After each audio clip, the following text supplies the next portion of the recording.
अस्सलाम वालेकुम नाज़रीन, आज बात करेंगे इन 6 निशानियों की जिनको देखकर ज़ाहिर होता है कि आपके गुर्दे सही काम नहीं कर रहे।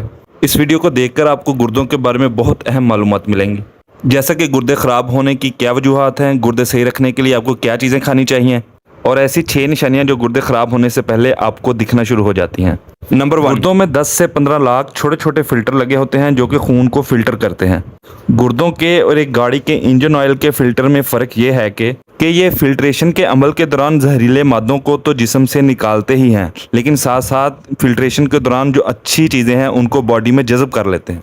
अगर गुर्दों की ये बेहतरीन फिल्ट्रेशन की सलाहियत कम होने लगे तो बॉडी में ना सिर्फ अच्छे न्यूट्रिएंट्स और प्रोटीन की कमी होने लगती है, बल्कि जिस्म में जहरीले मादे और टॉक्सिक कंपाउंड जमा होना शुरू हो जाते हैं। ये जहरीले मादे गुर्दों से जिस्म में बैकफ्लो होना शुरू हो जाते हैं। ये जहरीले मादे पूरे जिस्म में फैल जाते हैं और तबाही मचाते हैं।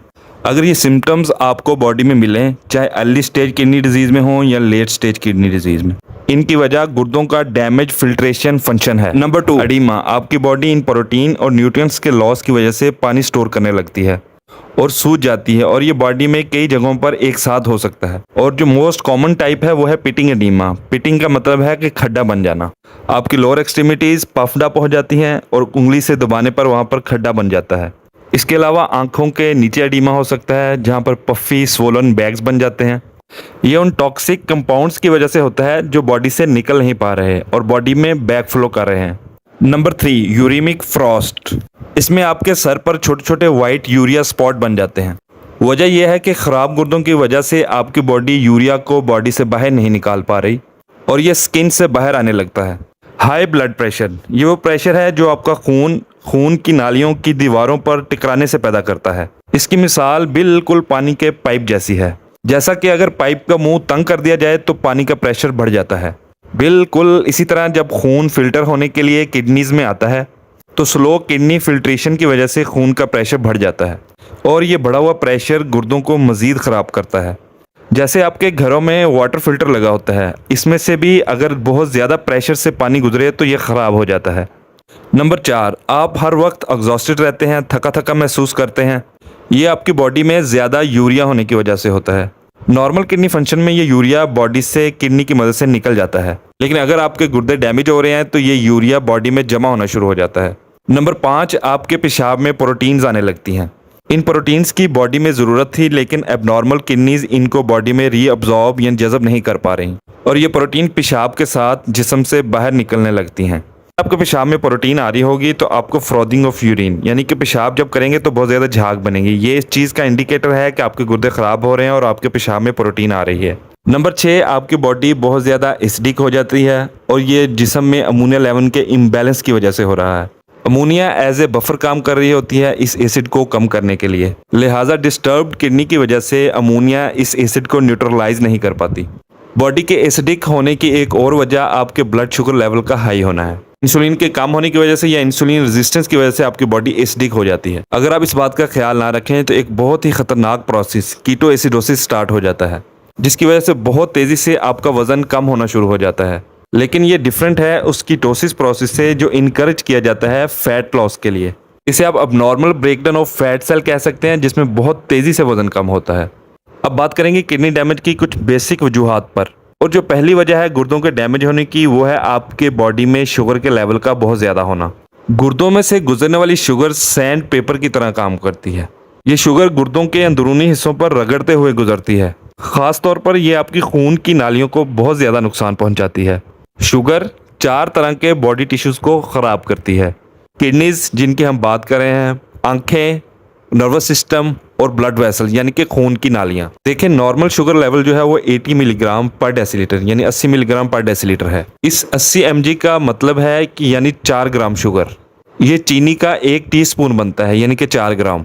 अगर हम अपनी रोज़मर्रा की रूटीन देखें तो एक आदमी रोज़ाना तकरीबन 15 चम्मच चीनी के इस्तेमाल कर रहा है या फिर इससे भी ज़्यादा।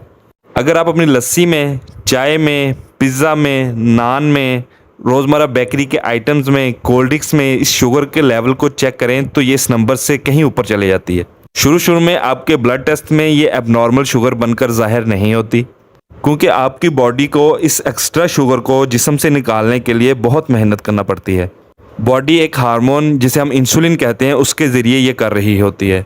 इस शुगर को आपके जिस्म से निकालने के लिए बॉडी को कंटिन्यूसली वर्क करना पड़ता है। यही वजह है कि आप एग्जॉस्टेड रहते हैं, थका थका महसूस करते हैं। देखिए, ये जो शुगर है ये हार्ड कर देती है आपकी खून की नालियों को, उनकी इलास्टिसिटी ख़त्म हो जाती है और ये वजह बनती है ब्लड प्रेशर के बढ़ने की। विटामिन डी की कमी भी हाई ब्लड प्रेशर की वजह बनती है, जो जन्म लेती है गुर्दों की खराबी से। लो पोटाशियम भी एक वजह है हाई ब्लड प्रेशर की, जो बाद में जन्म देती है गुर्दों की खराबी को। तो ये एक सर्किट है, एक साइकिल है बीमारियों का। एक बीमारी से दूसरी बीमारी जन्म ले रही है और जो सबसे ख़तरनाक इंग्रेडिएंट है वो है चीनी। आपने इस वीडियो को देखकर जो फौरन स्टेप लेना है वो है लो कार्ब डाइट। कार्बोहाइड्रेट यानी शुगर को कंट्रोल करें अपनी डाइट में। खुराक के बारे में बताने से पहले एक बात मैं आपको वाज़ह कर दूं कि अगर आप लेट स्टेज किडनी डिजीज़ में हैं तो आपको पोटाशियम अपनी खुराक में ज़्यादा नहीं लेना। आपके डॉक्टर भी आपको यही मशवरा देंगे। अगर आप एंड स्टेज किडनी डिजीज़ से बचना चाहते हैं तो पोटाशियम उन मिनरल्स में से है जो आपकी किडनीज़ को प्रोटेक्ट करेगा। इसके अलावा दो और चीज़ों के बारे में आपको मैं बताऊंगा, उनमें से एक है लो विटामिन डी लेवल। जब आपके गुर्दे ख़राब होते हैं तो आपकी बॉडी में हर टाइम विटामिन डी की कमी रहती है। विटामिन डी की कमी वजह बनती है हमारी बॉडी में कैल्शियम की कमी की। जिस्म में मुख्तलिफ जगहों पर कैल्सिफिकेशन स्टार्ट हो जाती है। आर्टरीज यानी कि खून की नालियों में प्लाक्स जमने लगते हैं। आपके जोड़ों में दर्दें स्टार्ट हो जाती हैं। इसके अलावा किडनी स्टोन्स बनना शुरू हो जाते हैं। पत्ता गोभी, ब्रोकली, सैलरी, खीरे, फूल गोभी, स्पेशली गोभी के पत्ते, मूली के पत्ते, शलजम के पत्ते, गाजर, पालक, साग और जितनी भी सब्ज़ पत्तों वाली सब्जियां हैं, इनमें ऐसे फाइटोन्यूट्रिएंट्स होते हैं जो यूरिक एसिड को डिटॉक्सिफाई करने में मदद करते हैं, एंटीऑक्सीडेंट प्रॉपर्टीज़ रखते हैं, जहरीले मादों को जिस्म से बाहर निकालते हैं, आपके गुर्दों को प्रोटेक्ट करते हैं, आपकी स्लीप क्वालिटी को बेहतर बनाते हैं, आप फोकस रहते हैं अपने काम में। प्रोटीन सोर्सेज की बात करेंगे तो आपने अपनी डाइट में बहुत ज़्यादा प्रोटीन नहीं लेनी, लेकिन आपने अपनी डाइट को लो प्रोटीन भी नहीं रखना। मॉडरेट अमाउंट ऑफ प्रोटीन लेनी है, यानी 50 से 150 ग्राम के अंदर आप फिश खा सकते हैं, सी फूड और चिकन खा सकते हैं, एग वाइट खा सकते हैं। आपको बचना है सिंथेटिक फूड से, आपने ऑर्गेनिक फूड की तरफ जाना है। आपको अच्छा और साफ़ सुथरा खाना खाना है। Refined oil, refined cereals, refined grain से बचना है। देखें, आपकी किडनीज़ को ज़्यादा वर्क करना पड़ता है, ये एग्जॉस्टेड हो जाती हैं इन ड्रग्स यानी अद्वियात और पेस्टिसाइड्स को बॉडी से बाहर निकालते निकालते। अपना और अपने गुर्दों का बहुत बहुत ख्याल रखें और हमारे इस चैनल का भी शुक्रिया।